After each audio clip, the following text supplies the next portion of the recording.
Assalamualaikum warahmatullahi wabarakatuh.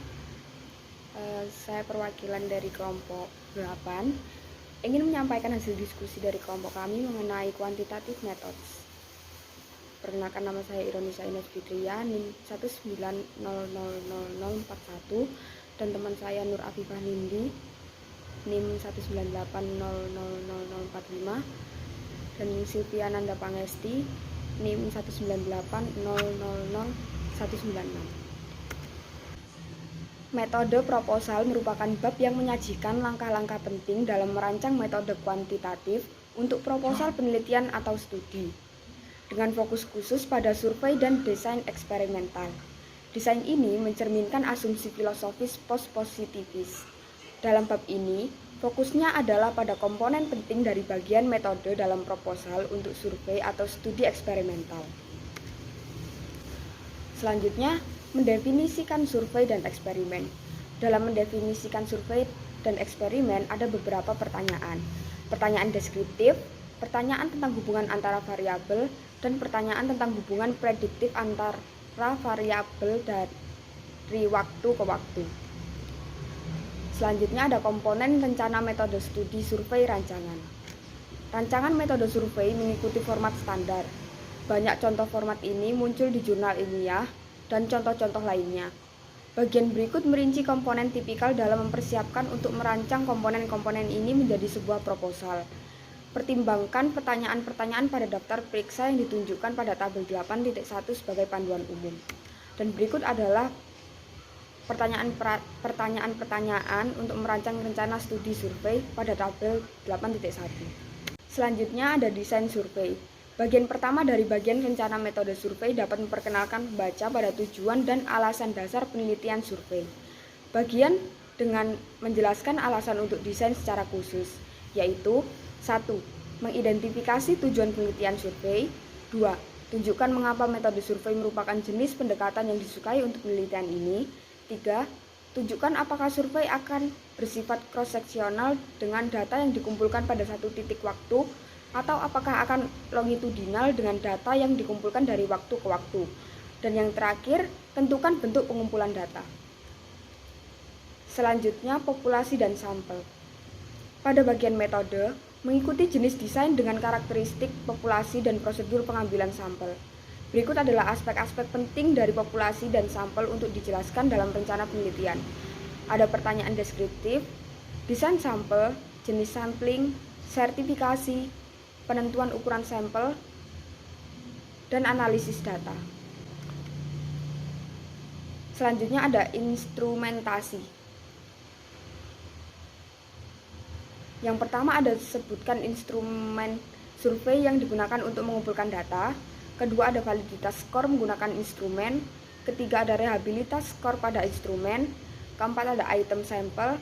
Kelima ada isi instrumen. Keenam ada uji coba, dan yang terakhir menyelenggarakan survei.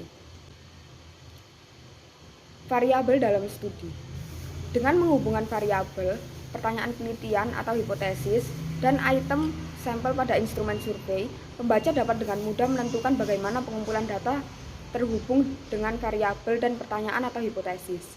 Rencanakan untuk memasukkan tabel dan diskusi yang merujuk silang variabel, pertanyaan atau hipotesis, dan item survei tertentu. Prosedur ini sangat membantu dalam disertai di mana peneliti menguji model skala besar atau beberapa hipotesis.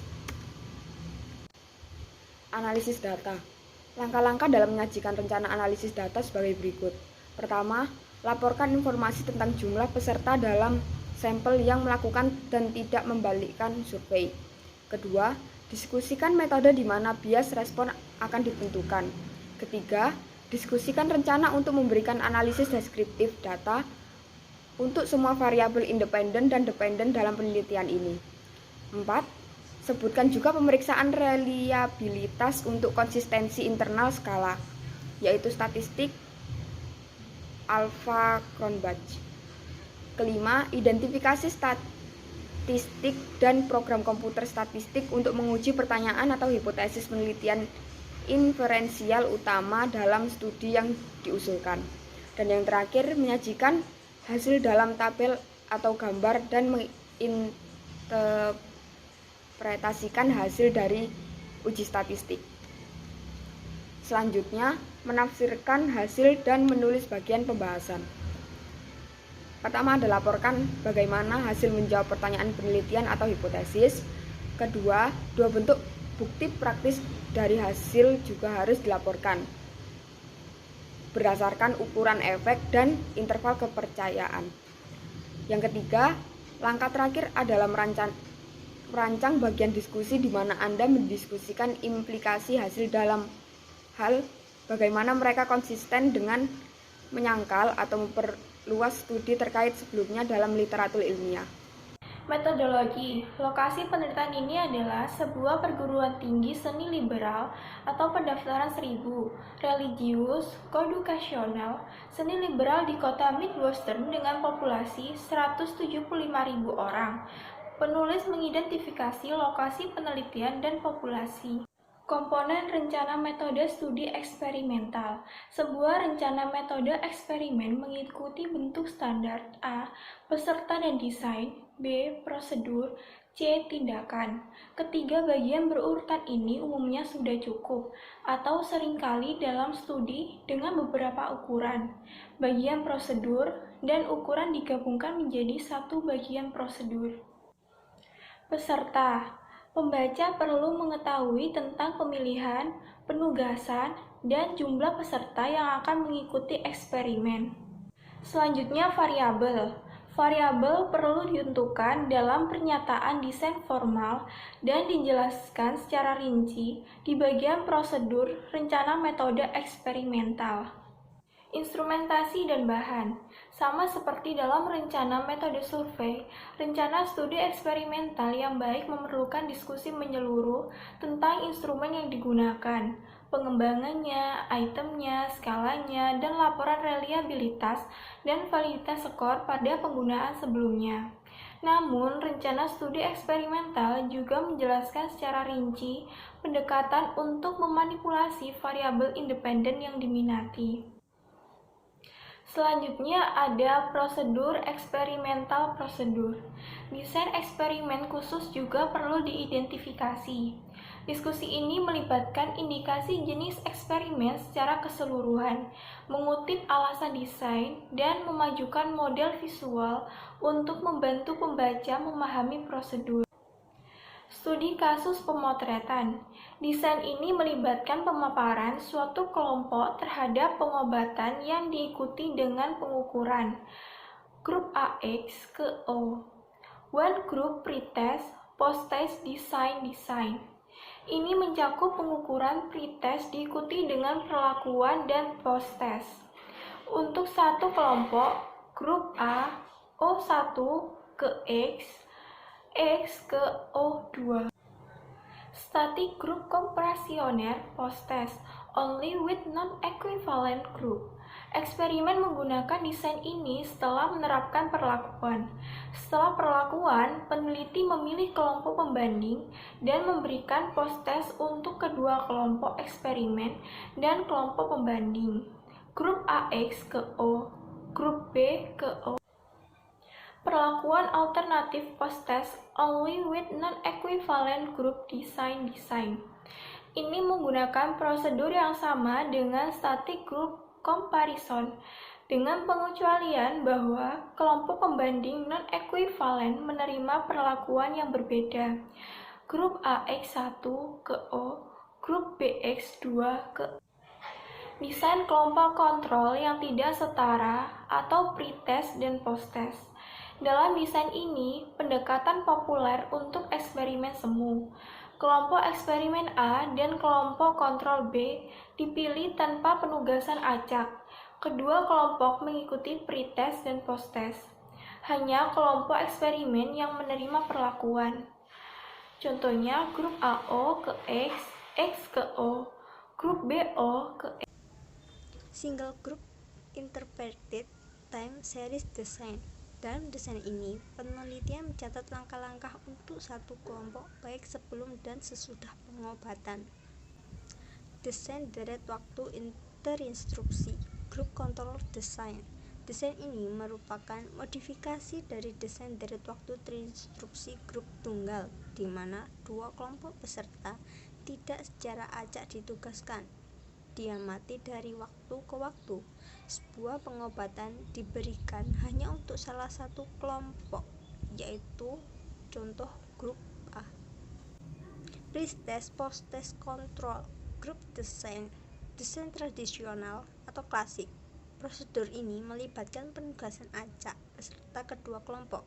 Kedua kelompok diberikan pre-test dan post-test, tetapi perlakuan diberikan hanya untuk kelompok eksperimen A. Post-test only control, grup desain. Desain ini mengendalikan semua efek confounding dari pre-test dan eksperimen yang tidak populer. Para peserta ditugaskan secara acak ke kelompok. Perlakuan diberikan hanya kepada kelompok percobaan dan kedua kelompok percobaan. Solomon Four Group Design, desain kasus khusus faktorial 2x2. Prosedur ini melibatkan penugasan domain dari peserta keempat kelompok. Pretest dan perlakuan bervariasi untuk keempat kelompok. Semua kelompok menerima A post-test. ABA Single Subject Design. Desain ini melibatkan beberapa pengamatan dari satu individu. Perilaku target dari satu individu ditetapkan dari waktu ke waktu dan disebut sebagai perilaku dasar. Perilaku dasar dinilai, pengobatan yang diberikan, dan kemudian pengobatan ditarik. Baseline A, perlakuan B. Baseline A. Ancaman terhadap validitas terdapat dua, yaitu ancaman validitas internal dan ancaman validitas eksternal. Prosedur. Seorang peneliti perlu menjelaskan secara rinci prosedur langkah demi langkah berurutan untuk melakukan percobaan.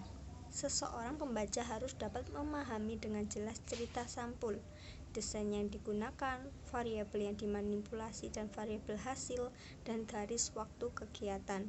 Hal ini juga penting untuk menjelaskan langkah-langkah yang diambil untuk meminimalkan kebisingan dan bias dalam prosedur eksperimental. Misalnya, untuk mengurangi resiko biaya eksperimen buta terhadap kondisi studi peserta sampai semua ukuran hasil dinilai. Analisis data. Beritahu pembaca tentang jenis analisis statistik yang akan diterapkan pada kumpulan data. Laporkan statistik deskriptif. Beberapa statistik deskriptif yang umum dilaporkan meliputi frekuensi, misalnya berapa banyak peserta pria dan wanita dalam penelitian, rata-rata dan standar deviasi, misalnya berapa usia rata-rata sampel dan berapa nilai rata-rata kelompok dan nilai standar deviasi yang sesuai untuk ukuran hasil utama. Yang terakhir adalah menafsirkan hasil dan menulis bagian diskusi. Langkah terakhir dalam eksperimen adalah menafsirkan temuan berdasarkan hipotesis atau pertanyaan penelitian yang menyusun bagian diskusi. Dalam interupsi ini, bahasa apakah hipotesis atau pertanyaan didukung atau apakah mereka disangkal. Pertimbangkan apakah manipulasi variabel independen efektif. Ukuran pemeriksaan manipulasi dapat membantu dalam hal ini.